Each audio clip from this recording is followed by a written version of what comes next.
നമസ്കാരം കൂട്ടുകാരെ. അപ്പോൾ നമ്മൾ കാലത്തെ ഈ ചുരത്തിൻ്റെ താഴത്ത് വന്ന് കിടന്നുറങ്ങി. ഇന്നലെ 10 മണിയൊക്കെ ലോഡ് കിട്ടിയപ്പോൾ 5 മണിയൊക്കെ ആയപ്പോഴത്തേക്കും ഇവിടെ എത്തി. ചുരത്തിൻ്റെ താഴത്ത് എത്തിയത് ഹാസൻ ചുരമാണ്, കർണാടകയിലാണ്. നമ്മൾ പോണത് ആന്ധ്രയിലേക്കാണ്. പോണത് നമ്മുടെ കമ്പനി വണ്ടി തന്നെയാണ്.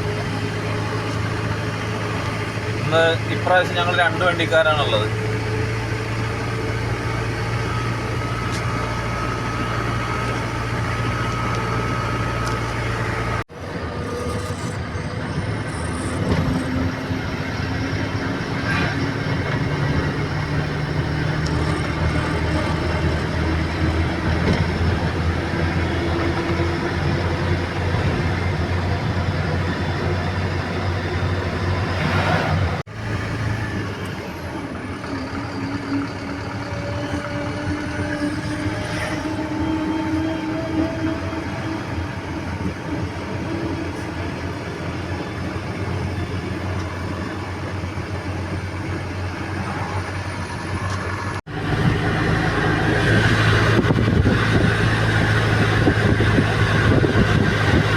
ചെറിയ ചെറിയ വെള്ളച്ചാട്ടം, നേരെ ഓപ്പോസിറ്റ് ഒരു ചെറിയ ഡാം ഒക്കെ ഉണ്ട് കേട്ടോ.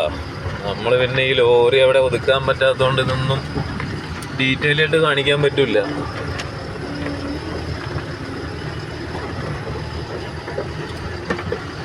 ഇത് അവിടെ ഒരു ഡാമുണ്ട്. അങ്ങനെ ചുരമൊക്കെ കഴിഞ്ഞ് ഇനി ഹാസനിലേക്ക് ഒരു 40 കിലോമീറ്റർ ഉണ്ട്. ഒരു 10-20 കിലോമീറ്റർ കൂടി ചെന്ന് കഴിഞ്ഞാൽ നമുക്ക് ഡീസൽ അടിക്കേണ്ട സ്ഥലമെത്തി.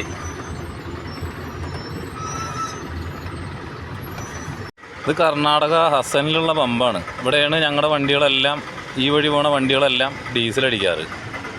ഇപ്പോൾ ഇവിടെ നോക്കിയപ്പോൾ പമ്പിൻ്റെ അകത്ത് തന്നെ ഒരു സ്ഥലമുണ്ട്. ഭക്ഷണമൊക്കെ അവരുടെ പണിക്കാരൊക്കെ ഭക്ഷണം വയ്ക്കുന്ന സ്ഥലമാണ്. ചെറിയ സ്ഥലം മതിയല്ല. എന്തെങ്കിലും ഒരു കറി ഉണ്ടാക്കണം, ആ ചപ്പാത്തിയും ചൂടാക്കണം. ചപ്പാത്തി പാക്കറ്റ് മേടിച്ചിട്ടുണ്ട്. അപ്പോൾ അത് രണ്ടും ചെയ്തിട്ട് ഇവിടെ ഇത്തിരി സമയമുണ്ട്. കാര്യം ഉച്ച സമയമാണ്. ഇപ്പോൾ ഈ വെയിൽ തെറിച്ച് നിൽക്കുമ്പോൾ നമ്മൾ പോകാറില്ല. ഒന്ന് വെയിൽ താറിയിട്ടേ പോകുള്ളൂ. അപ്പോൾ അതുവരെ ടൈമുണ്ട്. അപ്പോൾ ആ ടൈമിൽ നമുക്ക് കറിയൊക്കെ ആക്കിയിട്ട് ഭക്ഷണമൊക്കെ കഴിച്ചിട്ടാണ് പോവാം.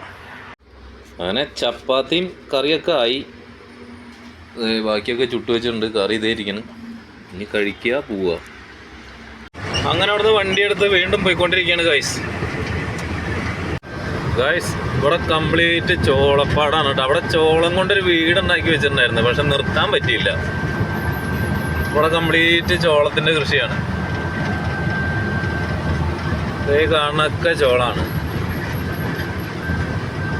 നല്ല ഭംഗിയിലൊരു ചോളം കൊണ്ടൊരു വീടുണ്ടാക്കി വെച്ചിട്ടുണ്ടായിരുന്നു.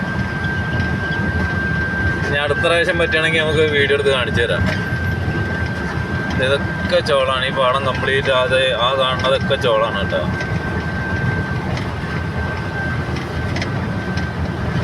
നമ്മൾ കർണാടക തന്നെയാണ്. കർണാടക വിട്ടിട്ടില്ല. KSRTC കണ്ട് തെറ്റിദ്ധരിക്കണ്ട. കർണാടക സ്റ്റേറ്റ് റോഡ് ട്രാൻസ്പോർട്ട് കോർപ്പറേഷനാണ്. അതിൻ്റെ ഓരോ പടങ്ങളും ഇതൊക്കെ കണ്ട ഗായ്സ്. അങ്ങനെ നമ്മൾ കർണാടകയിൽ നിന്ന് ഹിരിയൂർ എന്ന് പറഞ്ഞ സ്ഥലത്ത് എത്താനായി. കുറച്ചുകൂടി കഴിഞ്ഞാൽ ഹിരിയൂരെത്തും. ഈ ഹിരിയൂർ അങ്ങനെയുള്ള സ്ഥലങ്ങളൊക്കെ പറയണതെന്ന് പറഞ്ഞു കഴിഞ്ഞാൽ അവിടെയൊക്കെ ഞങ്ങളുടെ പ്രധാനപ്പെട്ട ഇപ്പോൾ വർക്ക്ഷോപ്പുകൾ, അങ്ങനെ ഓരോ സ്ഥാപനങ്ങളുള്ളതുകൊണ്ടാണ് ഈ വക സ്ഥലങ്ങൾ. പിന്നെ ചെറിയ ടൗണൊക്കെയാണ് അവിടെയൊക്കെ. അതുകൊണ്ടാണ് അങ്ങനെയുള്ള സ്ഥലങ്ങളൊക്കെ പറയണത്, അല്ലെങ്കിൽ പറയാൻ കിട്ടുന്നത്. ബാക്കിയുള്ള സ്ഥലങ്ങളൊന്നും നമ്മൾ ഇറങ്ങി നോക്കാറില്ല.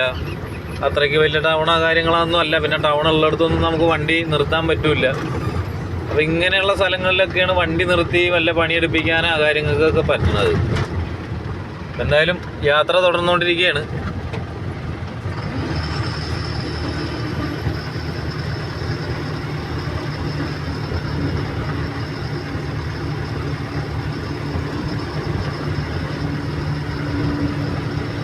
ഗൈസ്, ഹിരിയൂർ കഴിഞ്ഞ് ഇനി ഒരു 10-200 കിലോമീറ്ററും കൂടി ഉണ്ട് നമുക്ക് പോകേണ്ട കമ്പനിയിലേക്ക്.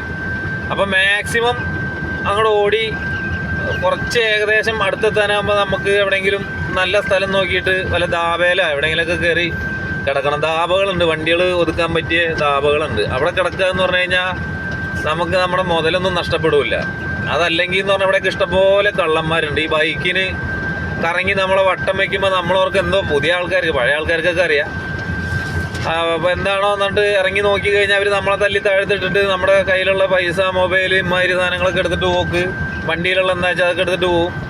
പിന്നെ നമ്മൾ ഈ റോഡ് സൈഡിൽ കിടക്കണമെന്നുണ്ടെങ്കിൽ ഇതിലുള്ള ഡീസൽ കംപ്ലീറ്റ് ചോർത്തിക്കൊണ്ടു പോകും. അങ്ങനെ വണ്ടിക്കാർക്ക് ഭയങ്കര ബുദ്ധിമുട്ടുള്ള ഏരിയകൾ പലതും ഈ ഏരിയയിലൊക്കെ ഉണ്ട്. അപ്പോൾ സ്ഥിരം അതാണ് ഈ പുതിയ ആൾക്കാർ. ഇപ്പോൾ ഞാനൊക്കെ പുതിയ ആളാണ്. അപ്പോൾ ഏതെങ്കിലും സ്ഥിരം വരുന്നവരുടെ കൂടെ വന്നു കഴിഞ്ഞാലേ നമുക്ക് എവിടെയൊക്കെ കിടക്കാം, എവിടെയൊക്കെ കിടക്കാൻ പാടില്ല എന്നൊക്കെ അറിയാൻ പറ്റുള്ളൂ. അല്ലാത്തതൊക്കെ നമുക്ക് റൂട്ട് മാപ്പിട്ട് അങ്ങോട്ട് പോയി കഴിഞ്ഞാൽ എത്തായികയൊന്നുമില്ല. പക്ഷെ ഇങ്ങനെയൊക്കെ ചില ഈ റൂട്ട് മാപ്പിനും കുറേ പ്രശ്നങ്ങളുണ്ട്. കാറ് കൊണ്ടുപോണ വഴി കൂടെയൊക്കെ ഈ ലോറി കൊണ്ടുപോയിക്കളയും. കാര്യം അതിൽ ലോറിയുടെ ഓപ്ഷൻ ഇല്ല.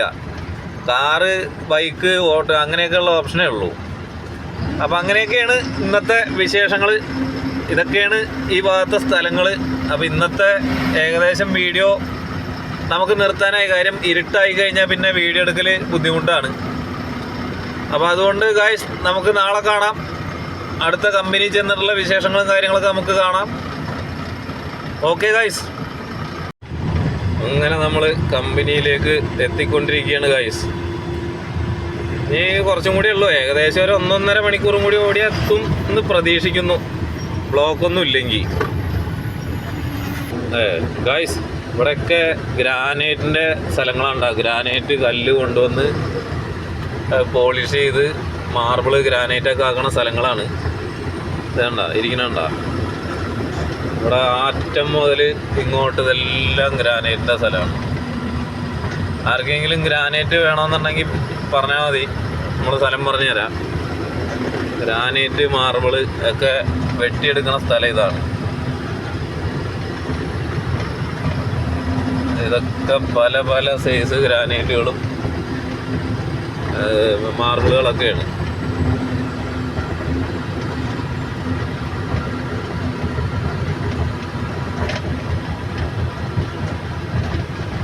ഗായ്സ് നിങ്ങളിത് കാണുന്നുണ്ടെന്ന് അറിയില്ല, ഒരു മല കംപ്ലീറ്റ് ഒരു സിമെൻറ്റ് ഫാക്ടറി. ഇതാ നേരെ കാണുന്നത് കംപ്ലീറ്റ് നിൽക്കുന്നത് ഒരു മലയുടെ കംപ്ലീറ്റ് അവിടെ എവിടെയൊക്കെ ആയിട്ട് ആ മല കംപ്ലീറ്റ് വിഴുങ്ങിയത് പോലെയാണ് ആ സിമെൻറ്റ് ഫാക്ടറി നിൽക്കുന്നത്. നമ്മുടെ നാട്ടിലാണെങ്കിൽ നടക്കുമോ? ഒരിക്കലും നടക്കില്ല. ഇതാണ് അന്യ സംസ്ഥാനങ്ങളും നമ്മുടെ നാടും തമ്മിലുള്ള വ്യത്യാസം. നമ്മുടെ നാട്ടിൽ കുറേ കൊടികുത്താൻ അറിയാം, അല്ലാണ്ട് ഒരു കമ്പനിയും കൊണ്ടുവരാനുള്ള ഒരു പദ്ധതിയും നമ്മുടെ നാട്ടിലെ ആൾക്കാർക്ക്, ആ ഭരണാധികാരികൾക്ക് അറിയില്ല. പക്ഷെ ആന്ധ്ര നോക്ക്, എത്ര അടിപൊളിയായിട്ടാണ് അവർ കമ്പനികൾ, അവരുടെ കൃഷികൾ, ഭയങ്കര സംഭവം തന്നെയാട്ടോ ആന്ധ്ര. ഒരു രക്ഷയില്ല. ഇത് കണ്ട ആ അറ്റം മുതൽ നിങ്ങൾ കറക്റ്റായിട്ട് കാണുന്നുണ്ടാകുന്നറിയില്ല, ആ അറ്റം മുതൽ ഈ അറ്റം വരെ ഒരു മലയാണ്. അവിടെ കംപ്ലീറ്റ് ഒരു കമ്പനി. അങ്ങനെ നമ്മൾ ഇറക്കാനായിട്ട് വന്നിരിക്കുകയാണ്. പാർക്കിങ്ങിൽ ഇട്ടിട്ടുണ്ട്. പേപ്പറുകളും കാര്യങ്ങളൊക്കെ ശരിയാക്കി ഇനി അവരെ വിളിക്കുമ്പോൾ ചെന്നാൽ മതി. അപ്പോൾ ഇതൊക്കെയാണ് ഈ ട്രിപ്പിലെ വിശേഷങ്ങൾ. ഇനി അടുത്ത ട്രിപ്പിലെ വിശേഷങ്ങളായിട്ട് വീണ്ടും കാണാം. നന്ദി, നമസ്കാരം.